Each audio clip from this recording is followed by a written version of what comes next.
Hey, Joel. It is such a pleasure, Oh, and it's really a pleasure to be here talking with you today. Yeah, big time. I I can't imagine there's anyone who doesn't know what you do because it is so unique, it is so creative, so artistic, like, across the board. Like you as an individual, whether it's music or your personal expression and certainly your instruments. And I when I joined Instagram, you were one of the first uh, pages that I saw, and honestly, it's the only thing that kept me there for a couple of years. It's like this motherfucker is real, and it's just I don't know. You're an inspiration, Oh, and well, so too happy kind. to be talking to you.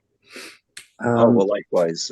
Feelings very, very mutual, sincerely, and likewise with the timeline. I think also, social media for me has always been an obtuse thing.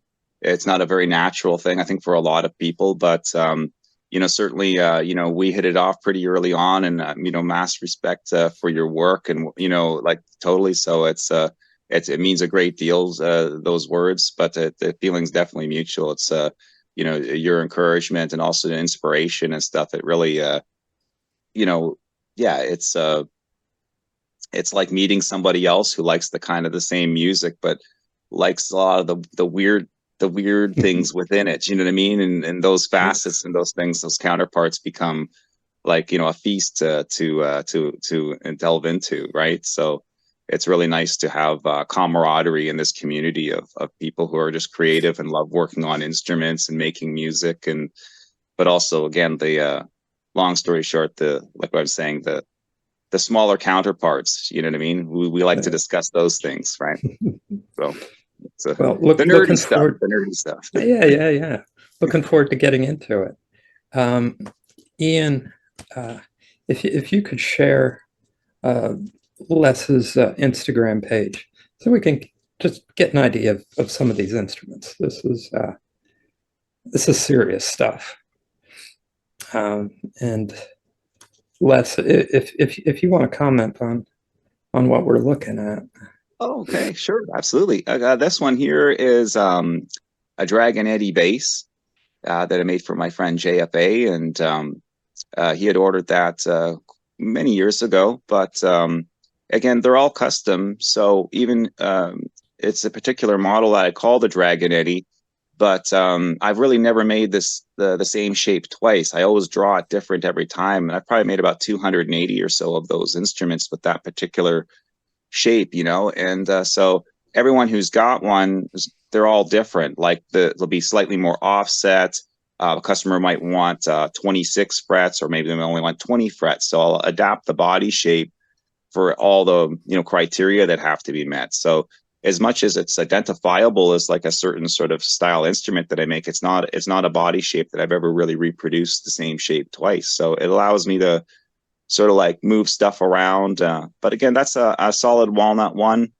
And that's what I call my standard Dragon Eddy. It's solid and it's just carved on the top side, kind of like a Les Paul standard, flat back. Mm-hmm. And I just basically all the options are customizable, right? So the pickups are EZI pickups, and so yeah, that's pretty much my bread and butter instrument.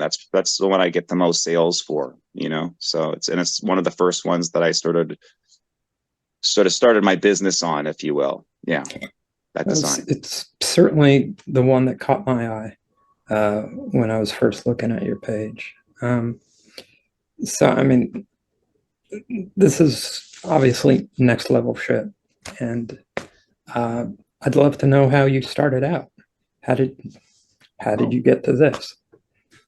well, it's weird. I had been playing guitar for quite a few years. Really got into love playing guitar, and at the same time, uh, getting guitar books, like the different brands of guitars, like American guitars, those guitar books that would come out. And so then I started getting into the different brands and like looking at the different models. But what really struck me was I always thought a Les Paul was a hollow body guitar, just because it had an arched top. So when you saw photos of it, I just assumed it was hollow. And then when I found out that they were solid, but Gibson had gone and carved an arch on the top just to make it kind of look like what they're known for, there was a lot more to it than that for me, because I thought it kind of formed like a nice armrest for the arm to lean up to the bridge. So for me, I thought it was just this quasi weird thing that this company would take the time to make their electric guitar solid body look like one of their archtop guitars. So that always stayed in my mind. And then I started getting into playing bass, and I got super into like Stanley Clarke and Jaco Pastorius, like obsessed with Jaco Pastorius. And this is like my late teens, early 20s. And I was working at an animation studio, and a guy came in who was a really good bass player. He was working there for a while, and he had a box of wood. And then he said he was going to make like a Warwick style bass. And I was like, kind of like secretly jealous in a way. I was like, wow, like you can actually just go get wood and make an instrument. And my dad used to make beautiful wooden toys for my brother and I, like replica Star Wars ships out of like wood, like down to like the cannons and the turrets. But they're just these perfect scale models, but they were made out of wood. He'd take months, these crazy things he'd make. So I just thought to myself, long story short, is maybe I'll try making an instrument, and I made like kind of like a Carl Thompson knockoff. It was like the worst thing ever. And like honestly, like probably one of the worst instruments I've ever seen anybody ever make in my life. Like I've seen beginner guitar makers make guitars that are like systematically destroy anything I made. And but I got into it, and I wanted to make another one, so I made another one, and I just kind of kept at it. And then I sent some pictures that I had done of some instruments down to Carl Thompson. I'd been trying to get in touch with him, the famous bass maker Carl Thompson. And I didn't hear from him. And then one day I just heard from him. He's like, "Where are you?" I was like, "What?" He's like, "It's Carl.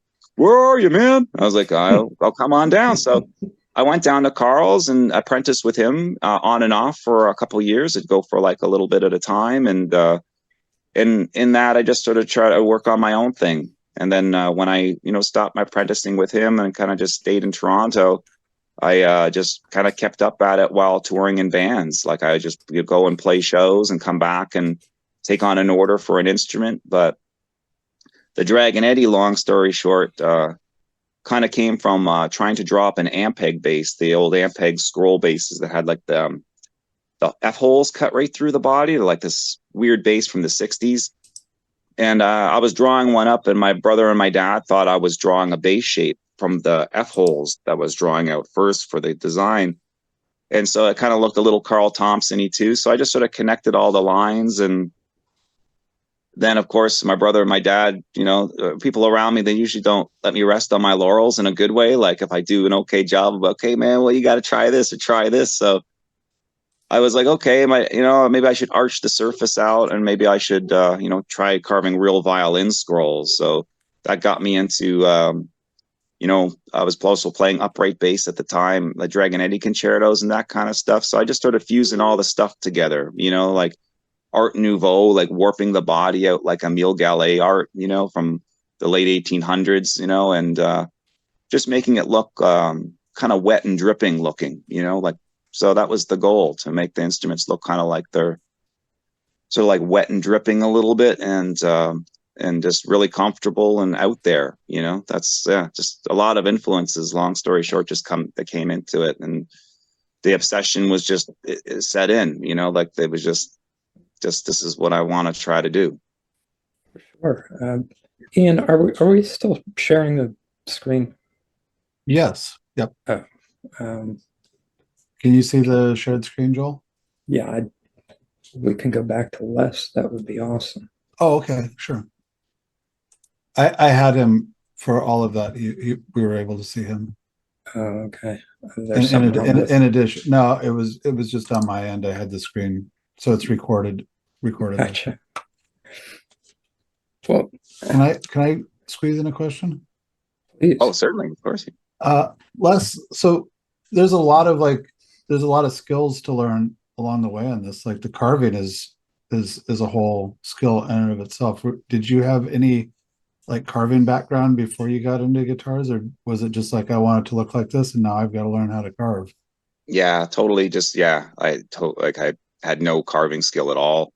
So just got right into it. Just what also helped me was just if I wanted to see something, I would just get some modeling clay and just do like a small little quick sample, where you have, just nice and wet. You can kind of, just really manipulate it. And I found a big thing was just seeing the shadows, just wherever I really wanted to see a lot of shadow or where I wanted like some light to refract a little bit. That just became like a big thing with it, just shadows and light playing with that as opposed to color so much, just high contrast. So but yeah, definitely just a lot of trial and error, getting violin books, learning how to carve the scrolls a little bit, watching some of the old cats online. When you see like a video of like someone who's been doing it for years, they make it look like they're peeling a potato. Mm-hmm. So that's one thing I just started to get into with it was just treat the wood like it's a potato and make the tools extra sharp. So when you're carving it, it really does not, it feels just like a potato. It doesn't feel like hardwood anymore. So that was a huge thing for me. Like, and also surfboard makers, like, that sculpting of like a surfboard and shaping of a surfboard. I find it satisfying to just keep kind of, you know, but yeah, that's pretty much it. I just pretty much just went at it. No one really showed me how to do that stuff. I just, would just keep looking and trying, look at a reference and try to make it kind of look like that. Yeah. Thank you. Was your time with Carl Thompson particularly informative, or was it more of a chore? Oh, it was informative in ways that it certainly, like, there was definitely a performance standard there, a very particular, like nothing that was remotely not good would pass. So it's like if something was like remotely not straight or something was not sanded well or not glued up well, like just forget it. It's garbage. So I like that he was just meticulous enough to know at least that these are expensive instruments, but I'm going to put a lot of effort into them.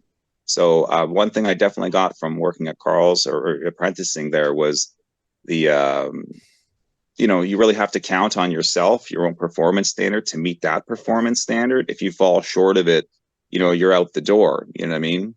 So there was that intensity, which I kind of liked. It's like, you really got to stay on it. And but I also some things that you learn kind of what not to do as well in your own way. And I don't mean that to say one thing's right, the other thing's wrong, but there's things that start coming to a person intuitively, through trial and error, and as well as just what I kind of like in an instrument. So as much as like I learned a lot there, not so much about woodworking though, because the woodworking was never really an issue for me. Like I always just could kind of handle the wood okay.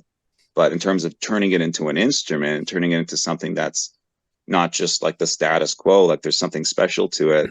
That's the part that I kind of started really getting in tune with being at Carl's was like, you can make a piece of shit or you can make something that's worth really playing on. And that's also to the player, but it's also to yourself, like what you're doing with your time.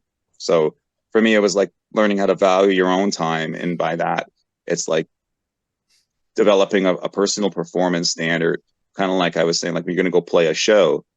It's like, do you want to do a shit job or do you want to do a good job and play the show? Do you want to dazzle the audience? Do you want to feel good about your performance? Not to say you're going to have the best performance every night, but that application of yourself, I think, makes a big difference in terms of how you feel you're spending your time.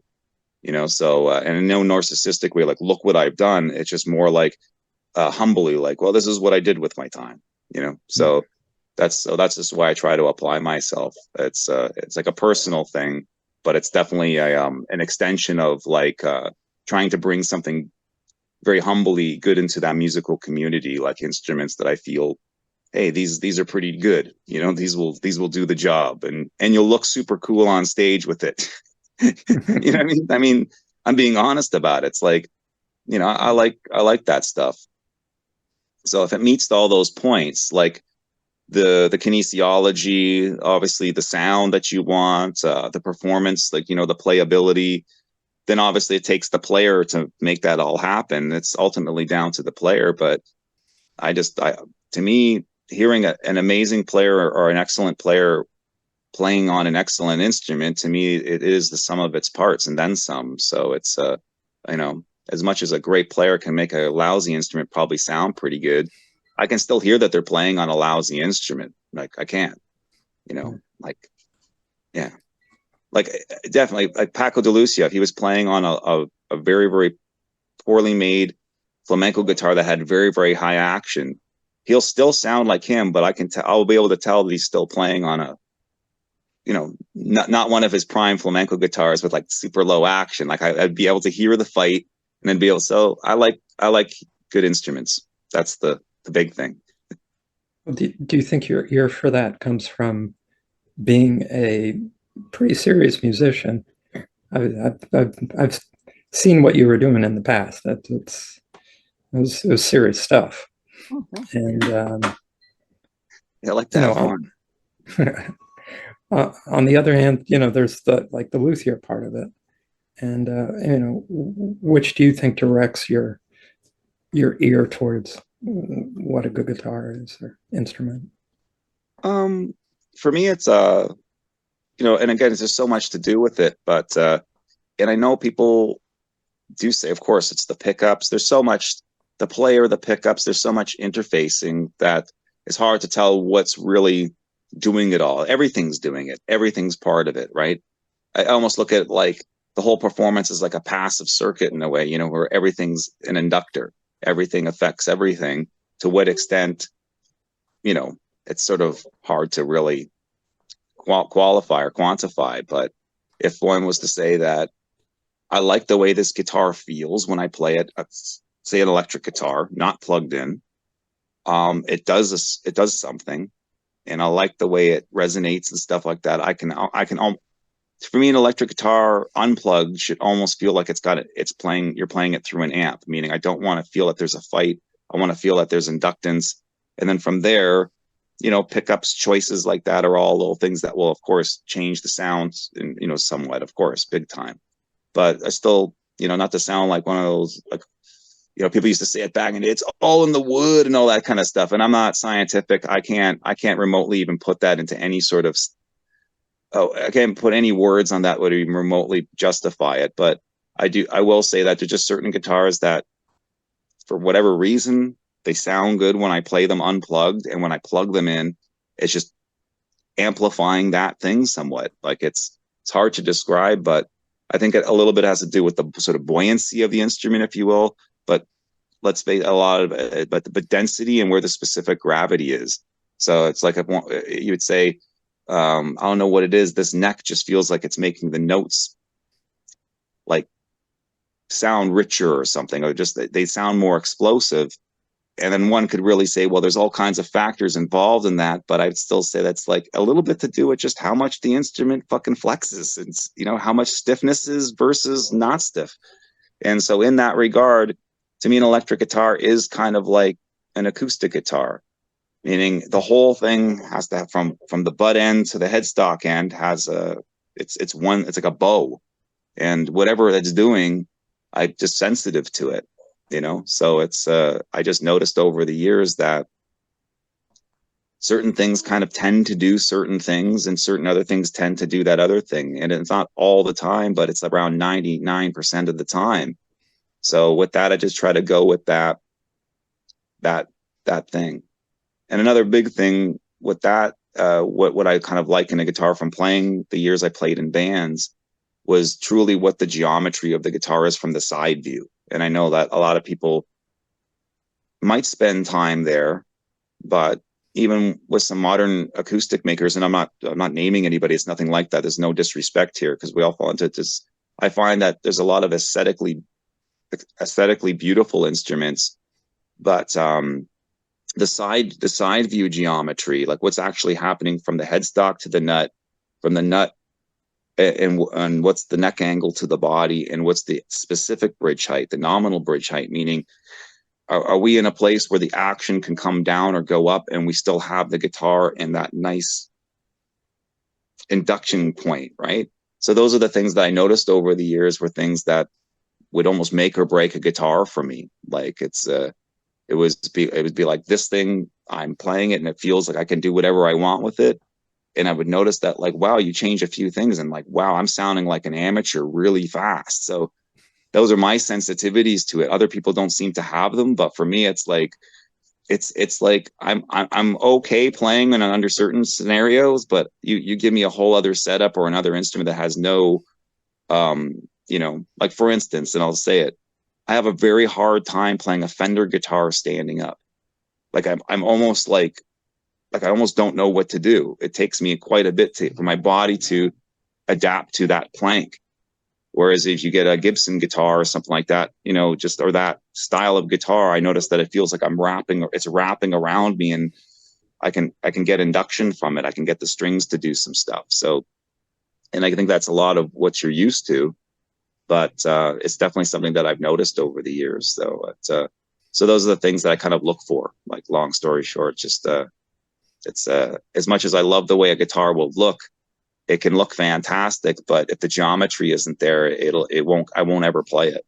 Like it just won't do what I want it to do. Well, that's the question for you then. When you start out designing a guitar, where are you at? Are you thinking about it structurally, ergonomically, aesthetically? What is your process coming up with a guitar? Well, I think that the criteria are always churning in my mind.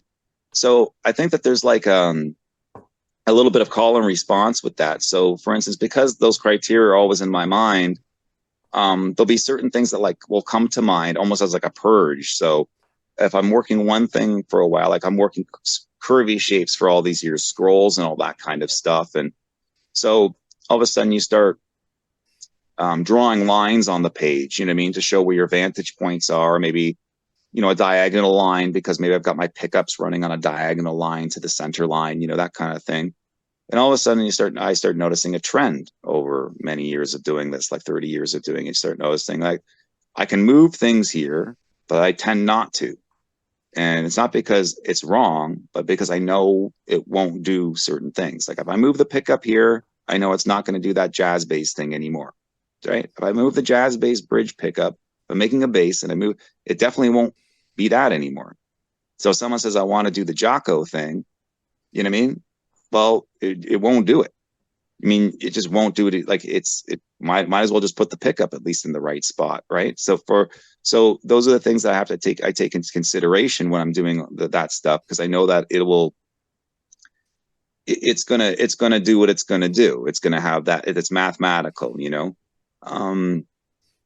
But in terms of doing like say like some of the straight line geometry stuff, it's sort of like you've drawn all these lines all the years. You sort of figure out where things kind of go in general, but then you start looking at all the things that you don't kind of need, or the things that maybe won't even ever intersect your body, and then you start looking at when you're playing, and you're like, well, the only thing that was really even touching me is really where it's sitting in my leg, and maybe a little bit right here. Like nothing else is touching me. Like I'm not even basically.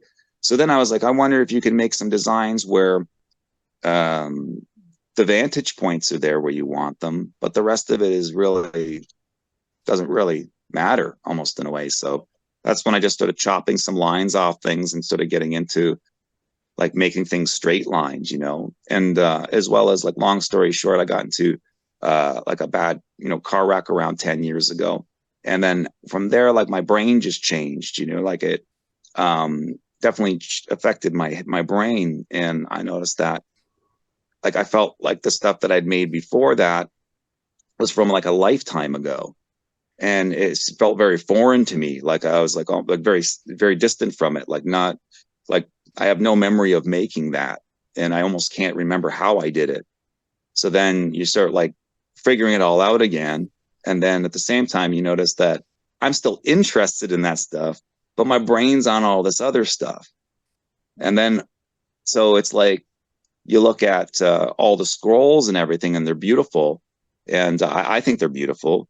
And I think it makes for a nice looking instrument, and it adds to the function of it where you put the strap button where, but at the same time, sometimes my brain gets scrambled and it starts looking like a plate of spaghetti. It starts looking like too much. It takes too long for my eye to run around it, the whole thing, it slows me down too much. So then, draw something with triangles for some reason just gives me like a thrill. It's like and then you try it out and you go, it just feels like a guitar. You know what I mean? So I'm like, that thing's crazy looking. And then someone tries it and they're like, it just feels like any old guitar. I'm like, because really a guitar is only really touching you in a couple spots. The rest of it is just a glorified aircraft carrier for strings. You know what I mean? Like Les, can I quickly bring up some of the pictures of the guitars that you're talking about? I think I know sure. what you're Absolutely. talking about. Just to kind of, if we go back, we're talking about guitars kind of in this vein. Yeah. I really like that, man. This one of those things, you scroll through Instagram and you come up on things where you just kind of like stopped in your tracks and you realize that something different's happening. This is great. Oh, well, I appreciate that. It's interesting because you get many mixed reactions. I mean, I get people, people in the comments and stuff. I delete a lot of them, but even in my inbox, people will be like, that's like the weirdest, ugliest thing I've ever seen, dude. Like, what's your problem? Are you on drugs? I get really weird. And I think to myself, well, I know it's a little out there, but to me, that just looks like a crazy Gibson Explorer that's been like just totally just stylized out. Yeah. But it's many lines different, but it's still identifiable to me as like that's a derivative of a Gibson Explorer. But do I want to make a Gibson Explorer? No. And why? Because Gibson makes one. You know what I mean? So, and I'm not trying to say that someone else shouldn't make one. I don't mean that. It's just for my own thing. I'm like, well, but then at the same time, being someone that's played guitars like that for many years, I was like, there's just vantage points that I'd really like to try with it. And then you start getting into, well, it's interesting that I just found by like dividing the whole thing basically in half, it just made the vantage points just sit differently and feel really nice. So it's a little bit of wanting something from the geometry and the general sort of feel of the guitar, but wanting to do something with it that's stylistically kind of nice. So I was thinking of Johnny Guitar Watson's lapels, back in the 70s when he had his super funk outfits on. And I said, I just want to make it look kind of like two funky lapels, kind of like just juxtaposed to one another and kind of flopping over. And then same thing as one of the other ones that I did that's very similar to that was just to make everything the same shape. So the lower bout's the same shape as the upper bout. The pickup is the same shape as both bouts, and the headstock is the same shape as all the bouts. Yeah, that's one right there, right beside it. This one right here? Yeah. See, that one's a multi-scale one. That's the first one that I did.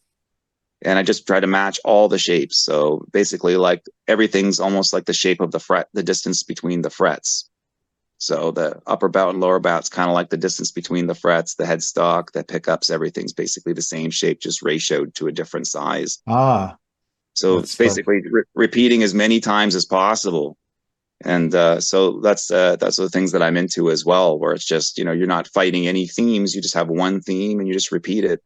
And that was a big thing for me because I always have a hard time figuring out, oh man, what do I want the pickups to look like? Or I've got this thing, but now the bridge is going to look generic on it. Or so then, I'll get so far with something and then I have to almost like step back and decide, like how far I want to go with it. So these days I like a lot of, how there's theme and variation. I almost just want a theme and just repeat the one theme, So that's where one's ideas like that come from. Yeah.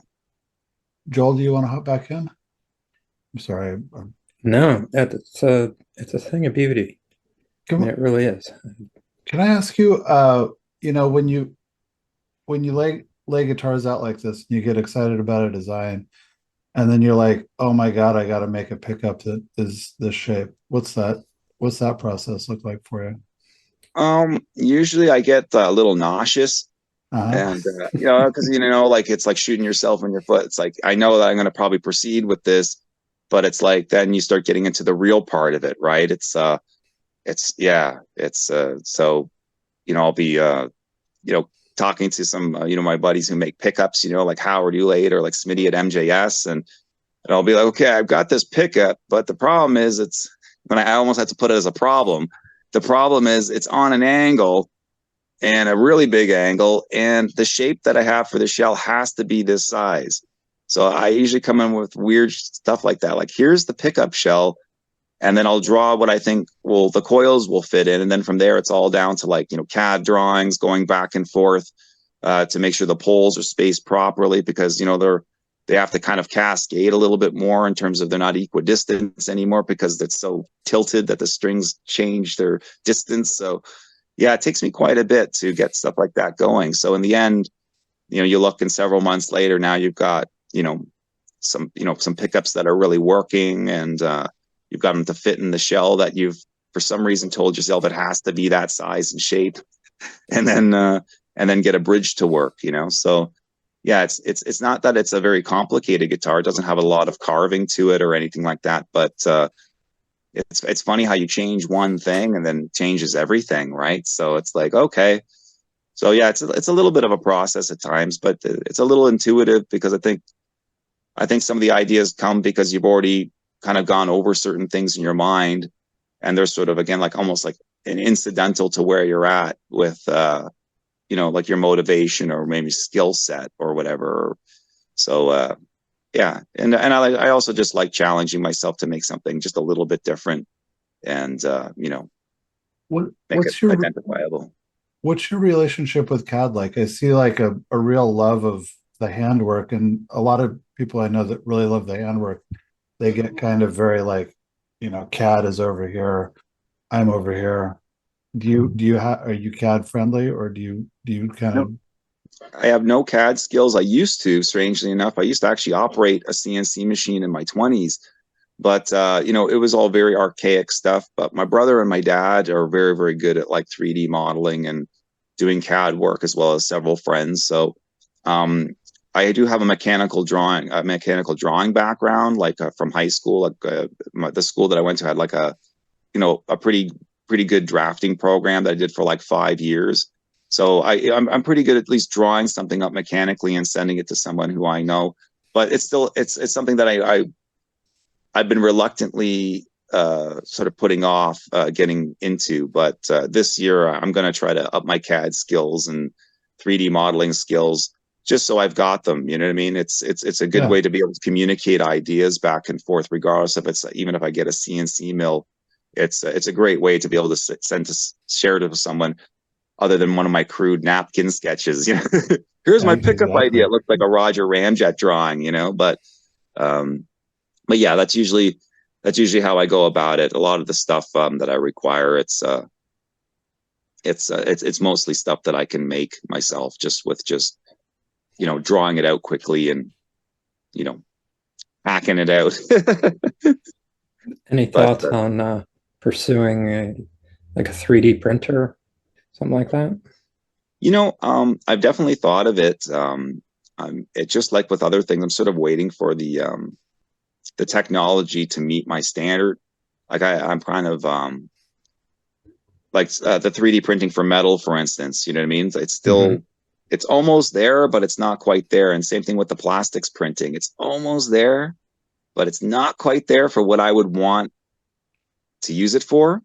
But it's very, very close. So it's something that's why, kind of again reiterating, I'd like to sort of get back into some 3D modeling and learn how to 3D scan stuff, things like that. So if the time comes and I want to make some cool stuff, do some metal 3D printing, make some trims, things like that, I know that I'll be able to to see it through and have the results that I want. But it's close. I mean, I've seen some people have done some machine parts now. I mean, sorry, 3D printed metal parts and some plastic parts where it's getting pretty darn good. I'm like, oh, okay. It doesn't look like a rat's nest anymore. It looks pretty, it looks like a part, with structure, you know. But yeah, definitely something. How about yourself? Is that something that you're thinking of getting into? I got a 3D printer I've used it a couple of times, and it is remarkable. I was amazed at the quality of the prints that I could get. Yeah, yeah. Structurally, I'm not quite sure it's where I need it to be, but it's neat stuff. Learning all the CAD stuff is I don't have the patience for it. I really don't. It's unfortunate. I mean, I certainly rely on, like again, even for slotting my fingerboards, things like that. I mean, I use CNC slotting things and that kind of stuff, as well as like, for things that sometimes I need milled. Sean at Rickard will, mill me some pickup shells. Work with me with some CAD drawings and things to get this stuff real accurate and awesome. But yeah, it's just interesting that for the most part, a lot of the ideas that I have, they're one-offs. And if I was to spend the time modeling and setting up stuff for hold downs, all that stuff, I'm usually just like a pen line, a big pen line. I go over to the bandsaw and I'm already there. So it's just a practicality for me more than just like I haven't felt really the need for a machine yet. It's like just haven't. It's just certainly not like, oh, those are terrible, or like that's not a way to make an instrument. Nothing like that at all. It's just it's more just always changing things so quickly that it's I would almost be driving myself crazy trying to perfect it in a 3D program. I already know what that's all about. To when I know, I guess for me, because it's wood, if I was working in something that was more inert, I would definitely be using the machine. Obviously, just also just because of density. I mean, if you're making a car engine or something, or designing things for cars or mechanical stuff, pretty hard to go in with a chisel and make a car engine. You know what I mean? So to me, the wood is just something that it's never really been an issue for me to work wood. I've never looked.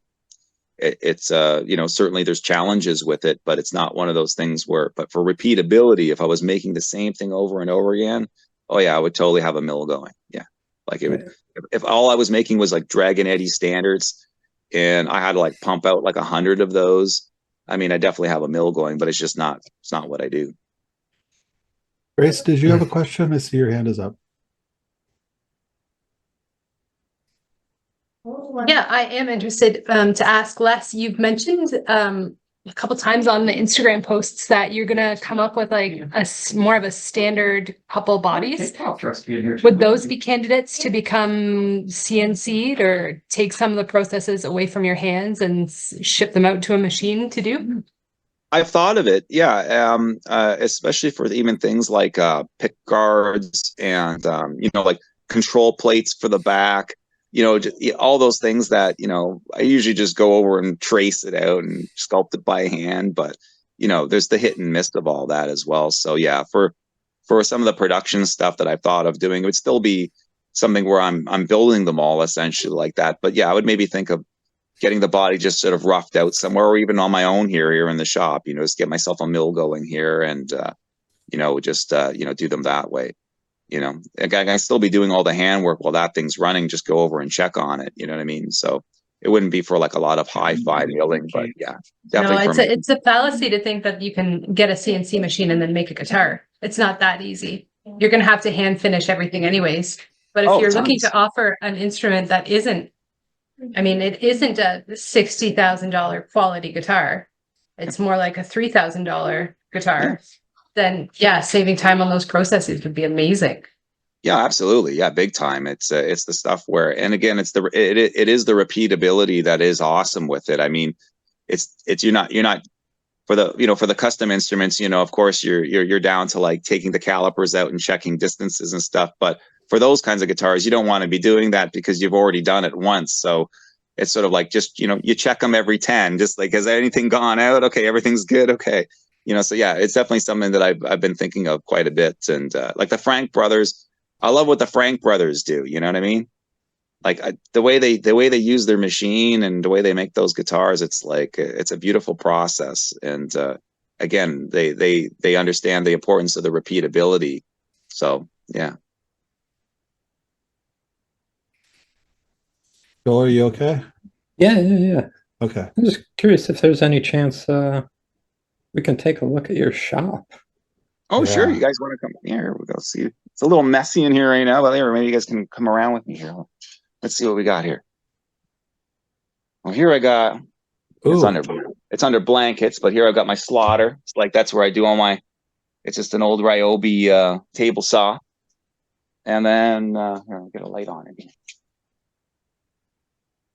don't know if you can see over here. I've got my Oh, look at that. edge sander. That's the one I do most of the bodies. Like I don't use a router to cut my bodies out. I use a pen and a sharp scribe, and then I bring them pretty close on this machine here, and bring them right to the pen line. Just split the difference of both sides of the pen line, and then let's see here. Well, I got dust collector. How long a belt is that? Oh gosh, I don't even remember the length on it. Yeah, it's pretty long, but that's like the main tool. I use that every day. And then here I've got again, there's a bunch of stuff on it. Here I've got a larger planer for doing some of the body blank, but I don't really use that one anymore. And then I've got I don't know if you can see that there. I've got an old joiner there. And then Nice. over here, got the bandsaw. This is one of the first tools I bought, the old Busy Bee Special, but it's pretty awesome. It's really just I've just set it up and it's worked for 30 years. It's really. And then here I got my main drill press, which has got a bunch of stuff on it at the moment, but I have to move on. And then here I've got this is the table saw table.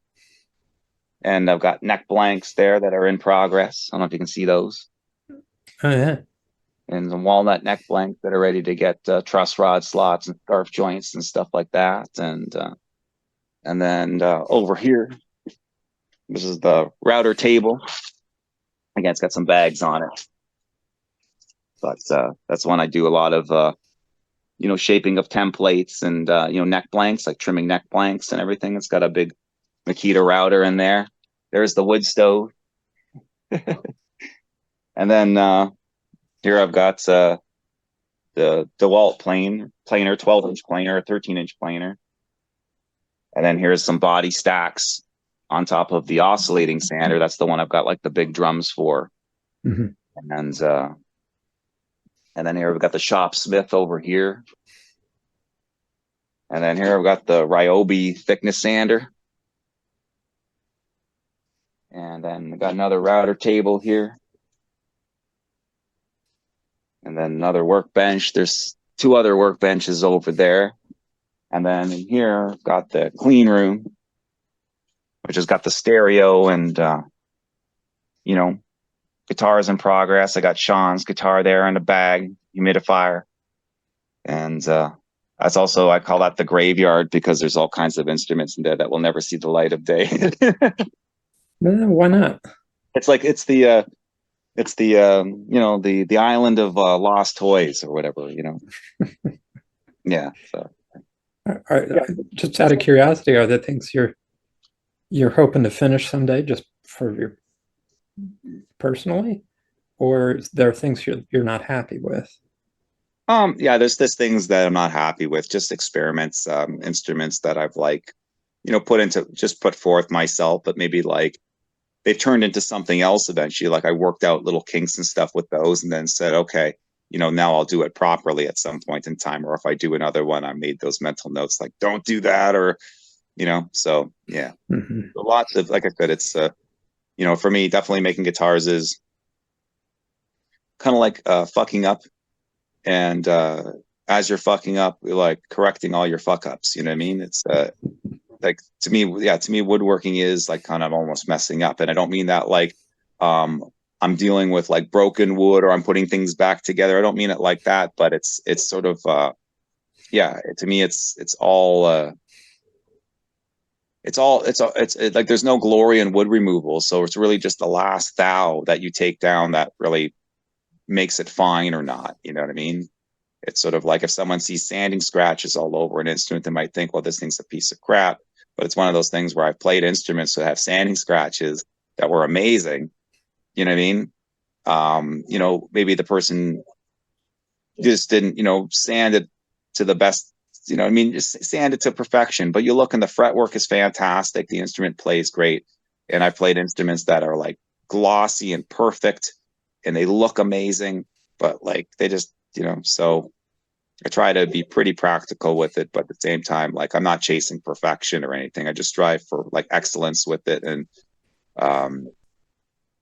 they're definitely handmade instruments, So like I definitely try to make them very refined and in looking all the places that someone might really want, the instrument to be nice and, pretty looking, right? But I still try to be realistic about that. It is an instrument.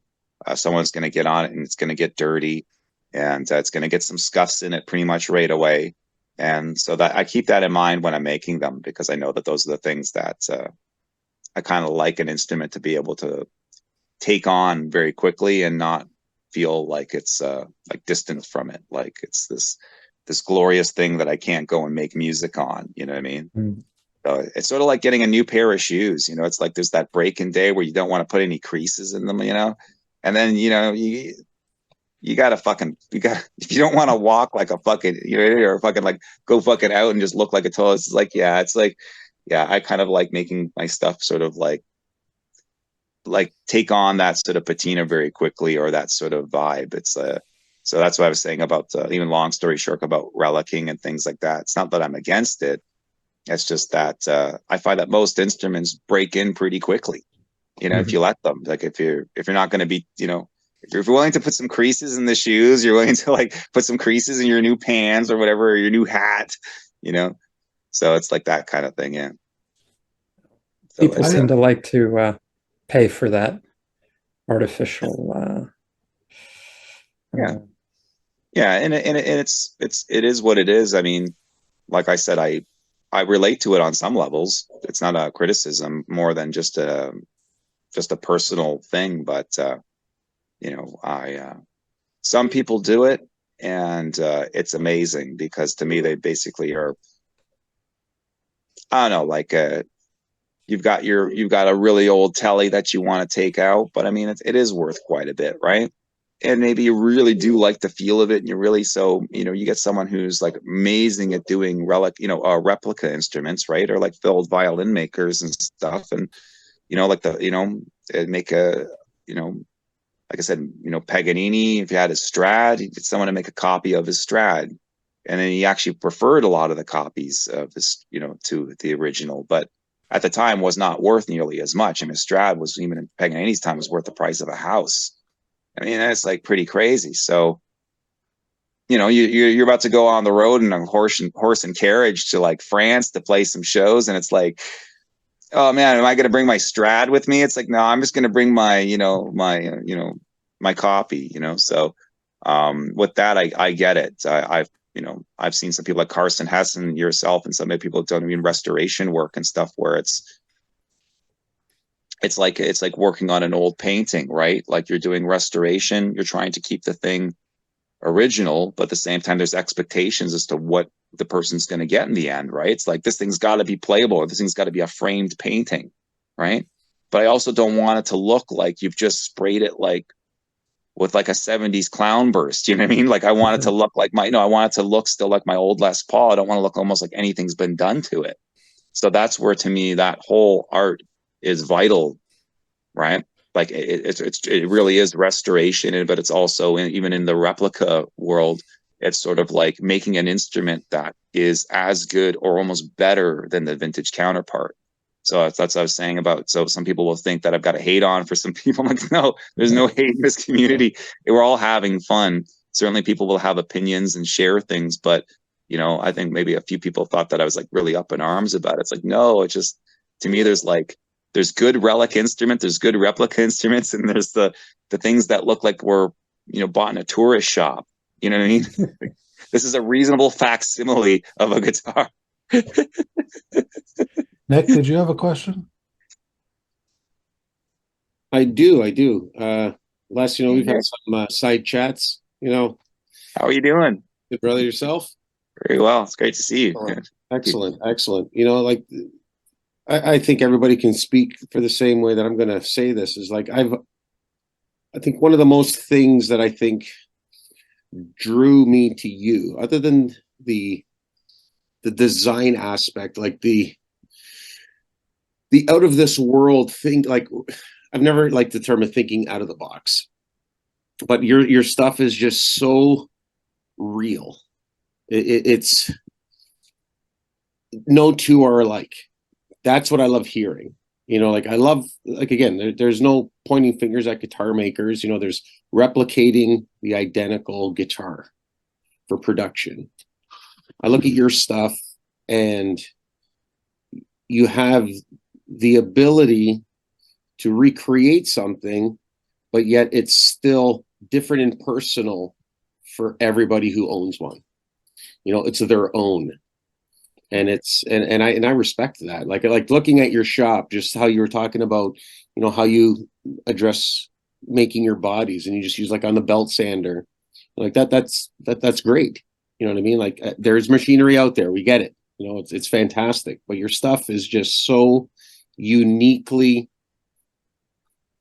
gorgeous. That's the only way I can put it. You know what I mean? Like, it's something that I have so much respect for when I look at your craftsmanship. And I love the fact that no two are alike. They shouldn't. Everybody should own something from you, as the example, that it's their own. It is their own product, their own piece of themselves, with all your love and all your artistic skills that you've given them, like a Picasso of guitars. Does that make any sense? Am I speaking? I'm not sure it's a question, but it wasn't a question. It was more of my admiration of what he does. Like, his approach and his attitude in this industry is so balls to the wall, is what I love. Awesome. I hate the fact that, you went to that little bit of that cuff when you went off on, how people are, like, ripping off your designs. And I look at it as, yeah, I'd be really pissed off too. And how you respectfully, reached out to certain individuals in your career to personally ask them, is this okay? Like, that is awesome. And then you have these people that are taking your stuff, and you got to look at it as, wow, these people like my stuff and they want to make my stuff. Okay, I'm happy about it, but there's no respect given to you on that end of it. And I saw how pissed off you were, and I can see that. But your stuff, dude, anybody who's trying to recreate what you're doing, like, like you said, you can make a pretty picture, but it's not the same guitar. So kudos from me, and keep doing what you're doing. Rock on, light a fire out there, burn every guitar that's not yours, that has been, put on the market. If you can get them, do a big bonfire, you let me know. I'll bring lighter. No, all guitars are good. I have a question along those lines, maybe more of just trying to pick your brain on this, but like, I came of age in the 90s when, rock was a big thing. And I remember those basses that Les Claypool was playing. Yeah. And the guitar world was like, they were just so stuck on designs like Strats and Tellys and Les Pauls. And even when Paul Reed Smith came out, for instance, it's like, what if we had a Strat and a Les Paul combined into one kind of thing? But then all of these shapes were coming out of the bass world, and it seemed like there was all this freedom in bass construction that just was not, the permission was not granted to the guitar world, like in the same way. Do you know anything about kind of the history of how all that freedom came about? I think a lot of it probably had to do. I mean, it's hard to really pinpoint a certain place, but I think the Grateful Dead. I'm not a Deadhead. I mean, I don't even know that many Grateful Dead tunes, but I think when they started getting all their stuff, made for them, like their amplification system, their whole PA system, having Ron Wickersham and Rick Turner and those guys, making gear for them. I think that that sort of hi-fi thing where you could now get something that was beautifully handmade with, like, the best electronics in it. It was like this exclusive thing, then you find out you could go to this company called Alembic, and you could get them. They'd make you this crazy bass that has basically studio level electronics in it, you know. And I think that I think a lot of bass players gravitated towards that. And I think that a lot of guitar players were still very much influenced by the vintage counterpart, like still, you know, Buddy Holly, you know, Jimmy Bryant, you know, Dwayne Eddy, stuff like that. So you see that the resurgence of guitar players from like Richie Blackmore to those guys all wanted to play those old guitars.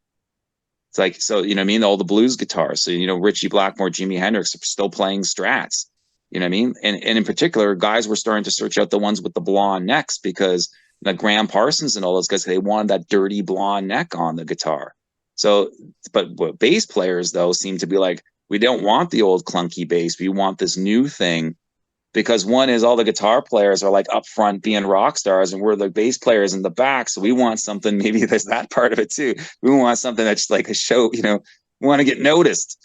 So I think that brought into that whole equation. And then also bass players at the time were getting adventurous, like guys like Stanley Clarke, Anthony Jackson from Al Di Meola's band, and wanting to expand the range of it, making a piccolo bass, make one that's like got 6 strings on it with a low B. So I think that there were some people at the time like Carl out in the East Coast that were willing to take on some of those criteria, you know, that maybe alembic bass was doing around at the same time. So I think it just brought in like, as much as the electric guitar was a new thing, the Fender bass was a totally new thing.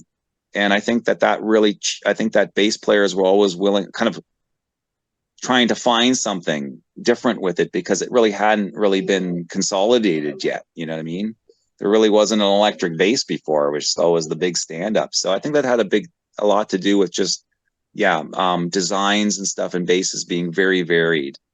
And even if we look at double basses, big classical contra basses, they vary in shape and dimension so dramatically that I realize it's just also the sheer mass of the instrument, the size of the instrument, that seems that like, well, you know, bass players are like, I need it to do this because it's just so big. Can we get it to go over here? Or can we make the scale length this small? Or can we make, so I think there's also that aspect of it as well. Just it's a quasi instrument. It's really a strange instrument, the electric bass. So I think that there's just perpetually room to mess around with it.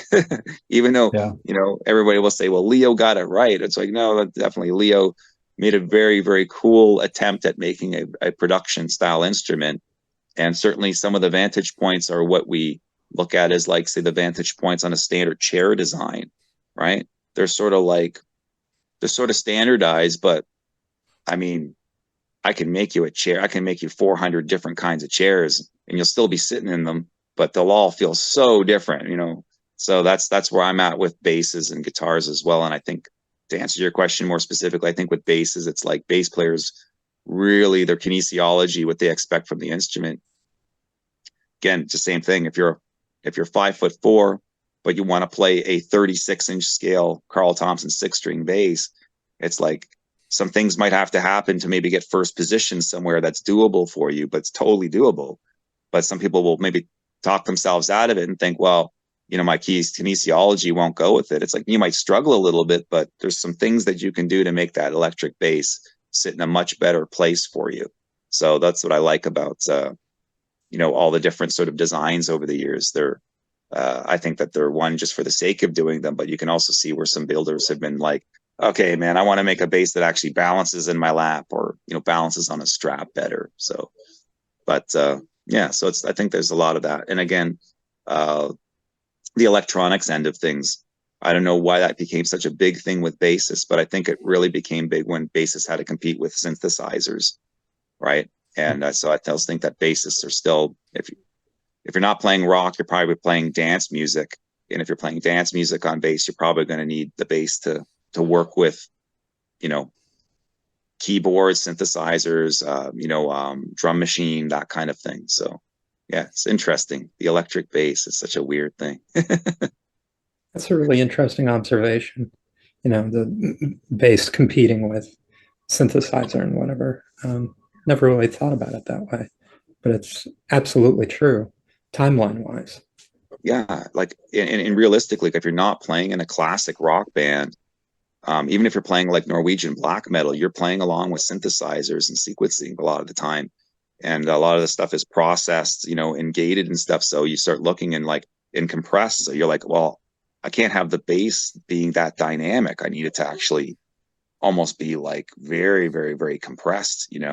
So that's, I think, a difference between bassists and guitarists. You know what I mean? That a lot of them, are tending to sound more like a keyboard as opposed to like a dynamic sort of classic sort of rock bass. Where it's like, we're quiet and then we're getting big. You know what I mean? And then we're dropping down to a pin drop, but it's not. It's just you just playing quieter, right? Which is very difficult to do with a modern, say like metal bass setup where it's got gain, it's got compression, but you're also running, some significant sort of preamps, to make it do its thing. Well, do you do any of your instruments with active electronics or preamps or? I try to stay away from it. One is because I find that some of the preamps that now that you can get, of course, like an Apogee preamp, things like that, are just so they're so much more powerful than what you could pretty much put in an electric bass circuit. I mean, given the space that you've got within the bass. So, I mean, Alembic bass has got a nice circuit on their series 1 and 2, with the phantom power. But again, you have a phantom power unit, right?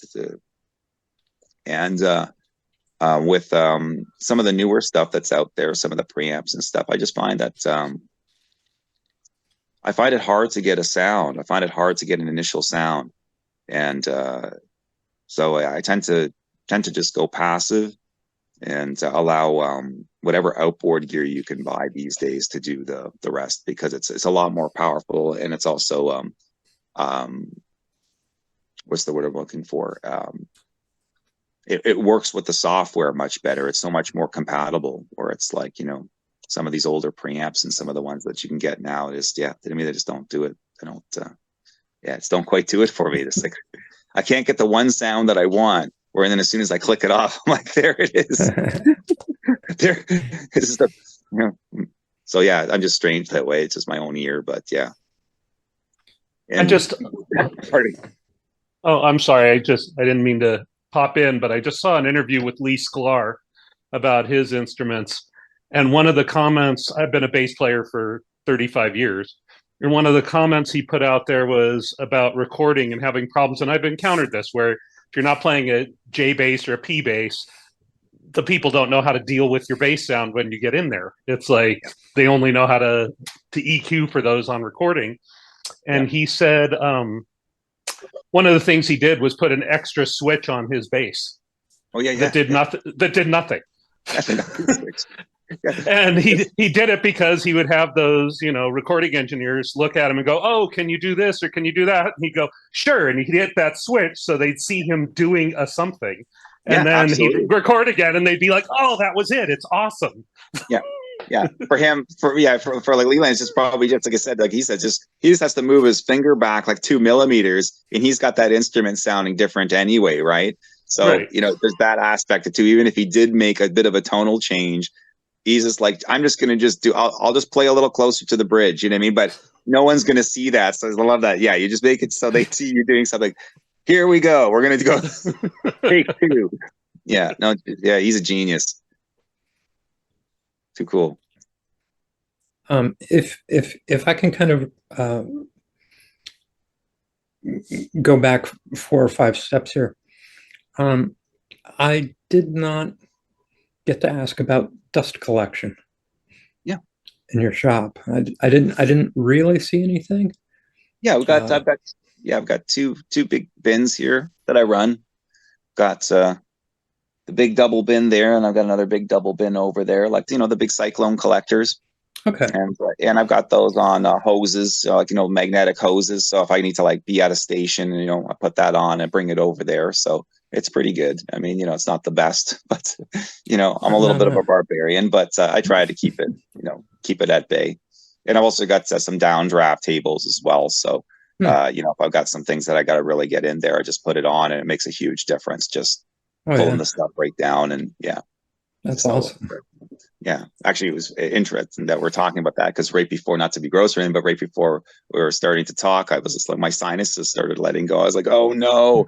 I was like, I'm gonna have to like, yeah. So, but luckily, it totally subsided right away. But I was just like, oh, I'm gonna be here with a rag the whole time. I'm gonna keep blowing my nose. But luckily, it's totally subsided.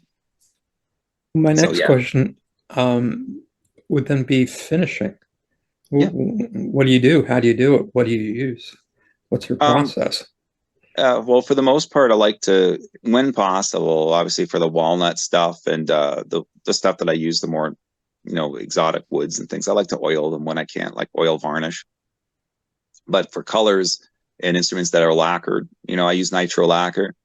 And so I prep all here in the shop, but I have another building that's outside from the old chicken coops that we had here. There was one that never got used, and all concrete's insulated. It's basically like a nice little clean little building.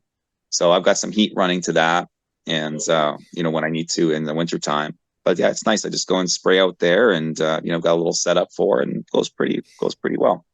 Got my respirator and my little hazmat suit or whatever. Just go in and I try to vent as well as I can. But yeah. Right on.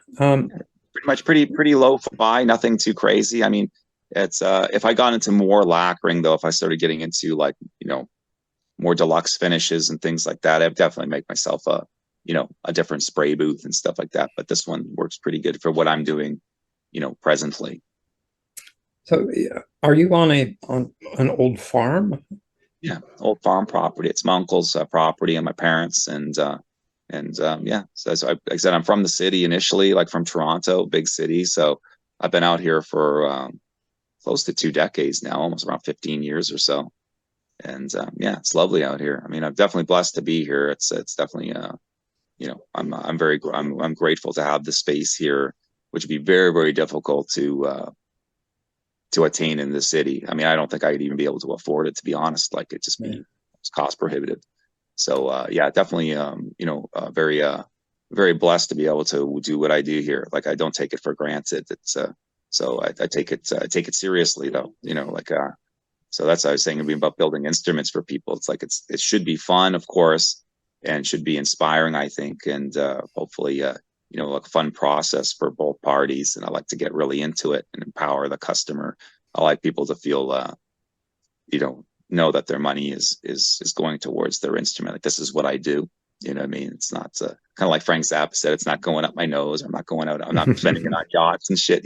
It's this 1-to-1 thing. And so with that, it's like, yeah, I try to just give myself to it. Like it's very much just pretend I'm ordering an instrument from somebody. And what would my expectations be if I was ordering an instrument for somebody that I would assume was a competent guitar maker? And at the same time, I try to think to myself, what process would I think would be kind of enjoyable? So I like to share the process with the customers and show them where I'm at with it, and because I get excited by it, right? So when the parts come in, I'm like, your parts came in. I'm all excited. So it's just my way of saying like this is something that I love to do, but I get to do it, meaning, like very fortunate that I get to do this. So as much as it's work, as much as some days it's not, like woodwork is not something I ever really wanted to do, but I want to make instruments.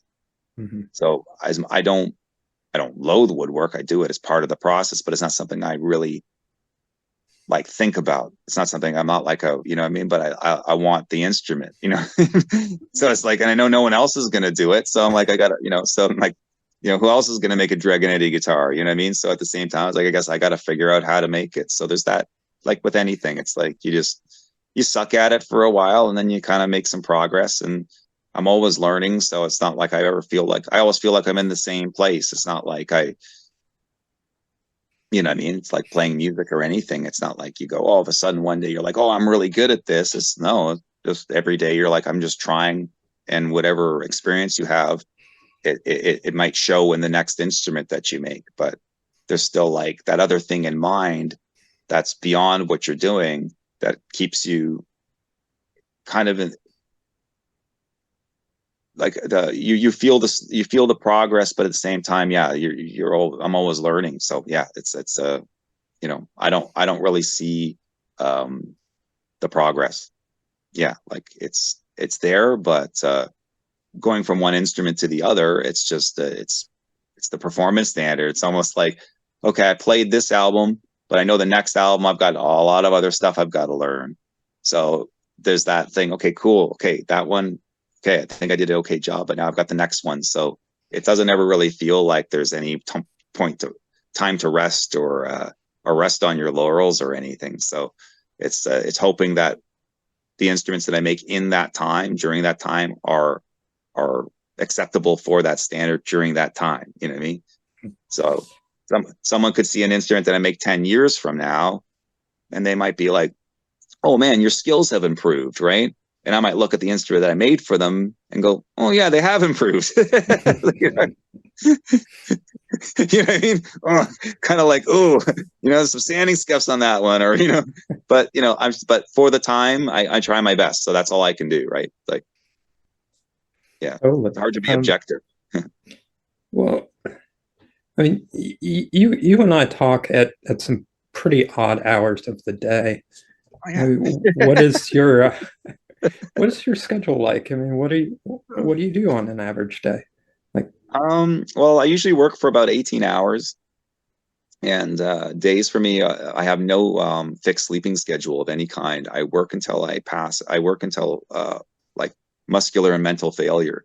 So when I feel like all of a sudden I can't move my hands anymore, or if I feel like I can't, you know, like straighten my back out anymore, or like my hips basically fucking, you know, gonna pop out of joint again, then I stop and I go lay down, and then I just wake up. But typically it's just like a yeah, I just blank out and I wake up and it's like I didn't sleep, meaning I feel the rest, but it's all there. It's always there. So it's you know, like I said, one of my favorite bands, The Obsessed, you know, but it's as well as for me, it's definitely like, you know, it's a passion, but it's also like an obsession. You know what I mean? And that's what I try to explain to a few people that got into it. I'm like, you better have an understand. I go, you're getting into this now in life? They're like, yeah. I'm like, you better have an understanding spouse, my friend, or an understanding partner, because like it's going to take you over. You're going to get so obsessed with it. Every day you're going to be talking about colors and what bridges you can get and where do I put the knobs?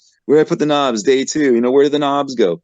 So as like it's for me, acknowledging that you know, it's to thy own self be true. I work very hard at doing this, and I make no you know, I don't lie about it. It's sheer work. It's you know, and I don't mean that in the macho way or like, man, but it's you know what I'm talking about. It's dirty work, and there's no glory in it outside of just the performance standard. I mean, of course, there's the glory of getting it to the customer. That's amazing. Those are the glory moments, but it's not like you know, there's some reward in terms of like you know, some safety net or something that's going to say, hey, you know what I mean, you're going to put you on a pedestal. I mean, let's face it, most people who do this, their instruments get or art, you know, I mean, is usually noted many years after an artist passes away. So with this stuff, I'm in it for the moment. I'm not in it for any long haul. I'm not in it for getting remembered with it or even my instruments necessarily standing the test of time. I just want them to work in this time and place. You know what I mean? Like, to be honest, like I love the moment so much that you know, it's like without any ego, again, I love the feeling or whatever of even someone going and just playing that instrument for the first time on stage or something like that, the one I made for them or something like that. So that's the in the moment part that gets me excited. It's not like, look, you're playing the guitar that I made, but at the same time, it's like, shit, yeah, this is why I do it, man. I want to hear you rocking out on a thing so badly. You know what I mean? If growing up with guitar magazines, obviously, you know, it's and skateboard magazines and things like that, always be like, you know, Tony Alva on the cover of the skateboard magazine. He's got his crazy new skateboard. He's wearing a Fedora hat. He's got crazy leopard print stuff. And then you see Eddie Van Halen and it's the same kind of sensation.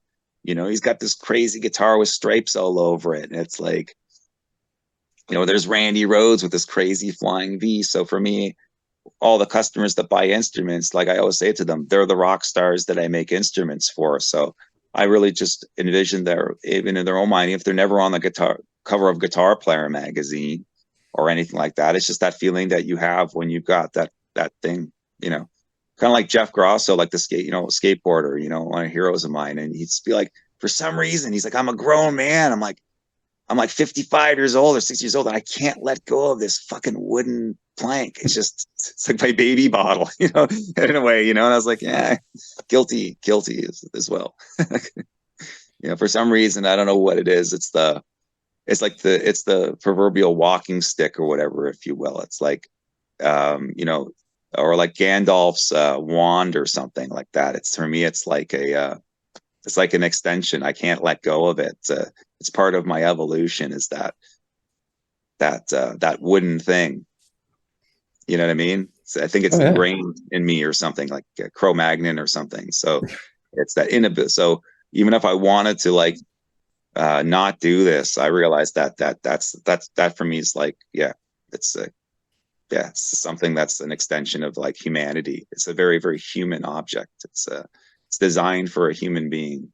So when, I mean, anyone who comes to you is ordering a custom instrument. They know who you are. They know what you do. What is your relationship like throughout that process? I mean, personally, I hate dealing with clients. I do. I don't like people. You know what I mean? And, you know, I relate my own way, but yeah, for sure. It's not that I don't like them as individuals. I just, you know, I want to be left alone. And I don't think that would work in, you know, what you do. I would imagine, you know, these are not inexpensive instruments, and they are custom made for the client. I mean, what do you do? How do you manage their expectations? It's usually down to most people who order stuff are usually interested in something that I've sort of made. Like there's a design that maybe they appeals to them, and if their criteria sort of fit within, you know, I always just say to someone who's interested, like, really let me know what is it that you're into, like what is it that you know, and from there, one thing that's really helped the process for me, and it's still, just do it again, it's very old school, but just doing a quick sketch. Like, it doesn't have to be anything fancy, but I find doing a quick sketch to sort of just show that we're communicating the criteria very well. It's almost like the rudimentary sketch almost seems to mean more than getting extra fancy, because it really consolidates variables. It's like, there's the shape, there's a description of the wood, and here's what we can kind of do with it. And I find that is a good way of being able to at least gauge, one, if you'll be able to work well together, and if you'll be able to communicate criteria back and forth relatively well, where it's the person knows that I have a full grasp of what it is. Because even where there's trust, you know, there's people that are used to not, pardon me, I'm having their criteria met. Like, I've met a lot of people who've gotten instruments made by other builders where it's almost like whatever the person wanted went in one ear and went out the other. Like they got what the other person wanted to make for them, not what the person ordered. So, and I understand that, because we build what we build, but to me, a custom instrument, it's sort of like, if you tell the person like, this is what we're going to be doing, it's taking those criteria quite seriously. It's, you know, if someone says, I want the nut with this, then it's for me as a builder to be able to say, okay, well, you've given me now this specific information, so I'm going to take that as very, very serious. So if you say, I want the nut with you know, 1.827 wide, you know, 1 inch 0.82, I'm going to take that number. It's going to be on my calipers the whole time, and that's going to be the nut width, right? So those are the things that I know that are the things that have to get met. And so if I'm willing to do them and I'm willing to accept them, then those are the things that I want the customer to know that they're going to get. So it's that specific thing where it's they trust you, you trust they trust the process, and And I find that that empowers it from the get-go, meaning I don't usually have too many problems during the process once those things are consolidated. But if you don't consolidate them, then it leaves a lot for the person to be like, what are you doing right now? Or why are you doing that? Or, oh, you're going to put the pickup there. And that's when I find I run into shit. It's like, that's where I put the pickup. Well, can you change where I put the pickup? Like, I've already routed the hole. Like, this is like a $300 body blank. It's like, you want me to throw it in the garbage, you know? So it's like, so there's those kinds of things that I try to make sure that I do my best to kind of make sure they're out of the equation from the get-go. And at the same time, say that, you know, I'm a busy man, and you know, if you don't really need to get in touch, we're good. You know what I mean? Because I just say it to them, the longer that you know, we're talking about all this stuff about your instrument is the time that I'm not building it. You know, so it's like, you know, I could be working on it right now. I mean, not me now, but I mean through this. You know, yeah, yeah. In that initial process of, you know, dealing with a client and coming up with you know, sort of the layout and idea and whatever of the guitar, have you come across some people that you just, it's like, I can't work with you? Yeah. Oh yeah. Yeah. Quite a few. Yeah. Some people I just feel like I send actually a lot of people to other builders, and like more, I never tell the other builders too. It's not like I'm one of those people where like tell them like, you know, this is like, I'll just say, hey man, and then I'll look and the person ordered the guitar, or, you know, a person will say, like, for instance, even just like I was mentioning to you, some people will say, well, you know, you're very meticulous, you know, can I come by with my Martin guitar, you know, to look at? I'm like, no. One is I don't do that work, but secondly is like, I'm not touching no vintage Martin. Are you crazy? Like, I mean, I don't mean that to say to them they're crazy, because they might think that I'm someone who does that work. But I'm like, no, I make instruments from scratch. I used to do repairs and stuff like that, some restoration, but it's not something I kept up at. But so, for instance, you know, I send them to TJ Thompson. You know what I mean? If someone would say they had a Les Paul or something like this, I'd send them to you. Or someone sends a Strat, I'd send it to Carson Hess. Like, so there's people that I know that are at such experts and so incredible at what they do that there's no way I'm going to go near it. And it's one of those things where it's just not the thing that I do. So there's that aspect with things that I think sort of plays into, you kind of know what you kind of know what you're capable of doing, and you also know maybe what you're, you know, not capable of doing, or what you don't want to really do. So I try to let I think a lot of people who order instruments from me, we sort of have that set from the get-go as well, as far as what expectations are and that kind of thing. You know, I think it's an important thing to lay down, but at the same time, I also try to be realistic about what it is that I'm capable of doing and what it is that I kind of don't do, but for several reasons. You know what I mean? Yeah, like, I'm not touching that vintage Martin, man. You know what I mean? So I have the highest respect for real luthiers, and I have the highest respect for what I call real guitar makers. And I'm not trying to say I'm not a guitar maker, a real guitar maker, but it's just sort of like I'm sort of responsible for what I do. And so, you know, if a customer, say, I haven't had any returns or anything, but I guess if a customer had a problem with their instrument or needs something fixed, the good thing is they know that they can send it just to me, and I'll do it. You know what I mean? So I'm within the realms of what I make. I know how to, you know, re-engineer it, or like disassemble it, put it back together, steam a neck out. But I'd be almost afraid now in life right now to do that on someone's acoustic guitar that they brought me. I'd be like, I'm totally capable of doing this, but holy shit, I like doing it my own way and on my own shit. So that's what I mean. I have the highest respect for people, and you know, like I said, like real, like I call them, like real guitar makers, real luthiers. You know, I always make a joke with Dave Wren, you know, the acoustic guitar maker, is one of my favorite acoustic makers, you know, and even Tom Sands as well. I'm like, you guys make real guitars. You guys know that. You guys make real guitars. You guys are real guitar makers. You know, if I was in their shop, they would kick me out. They'd be like, holy you're not building one of my guitars. I'm like, I know. Don't let me hear that shit. So it's about being realistic about what it is you do. Like, I like what I do, and it is what it is. But at the same time, you know, if I was in anybody else's shop, learning what they do. I mean, I'd have to really step back and really pay attention and really be, okay, like, what are you asking of me? Okay. And try to see it through on that level. Yeah.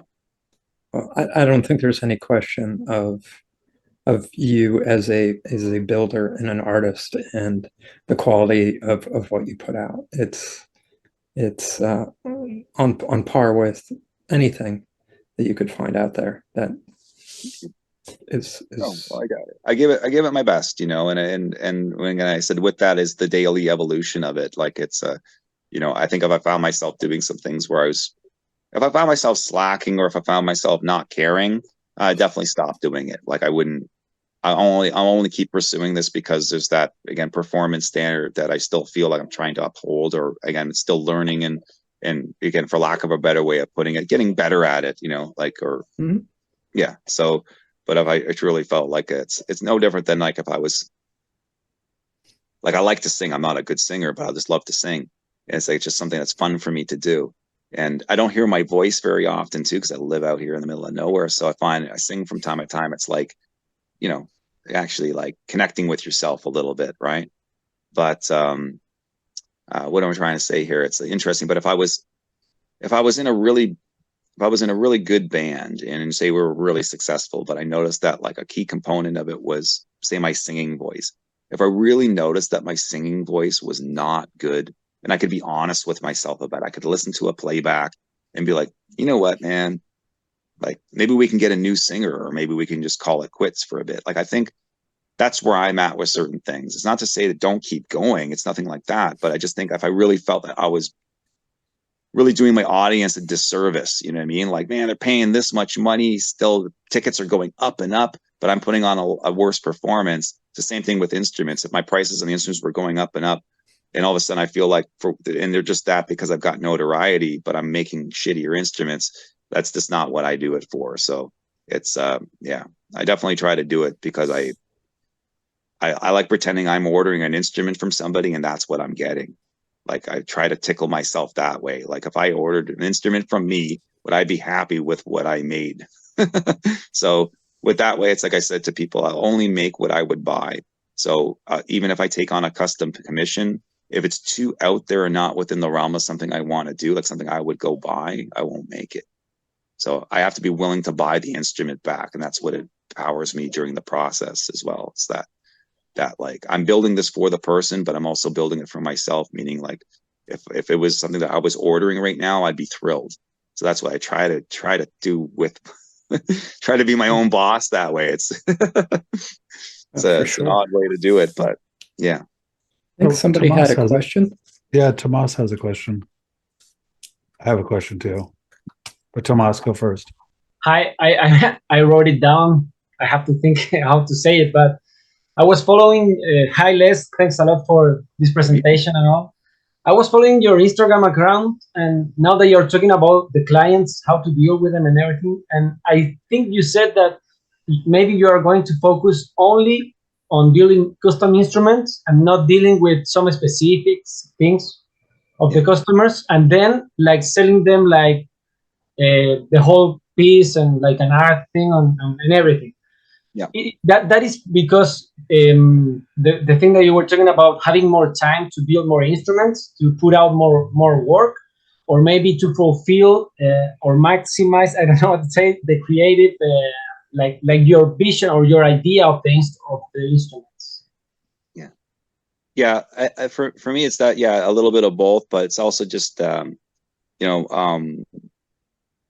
sort of like the stuff that people generally want, right? The sort of status quo things, which is great. It's great because, those things typically go with the current climate of music and what's going on. But I find that if I take on too many things that are the status quo, I do find that, yeah, it's sort of hard to like find time for doing the things that you really want to get onto. So, and that comes from the slow evolution of just learning, right? And looking at the little things that you want to just make little adjustments to.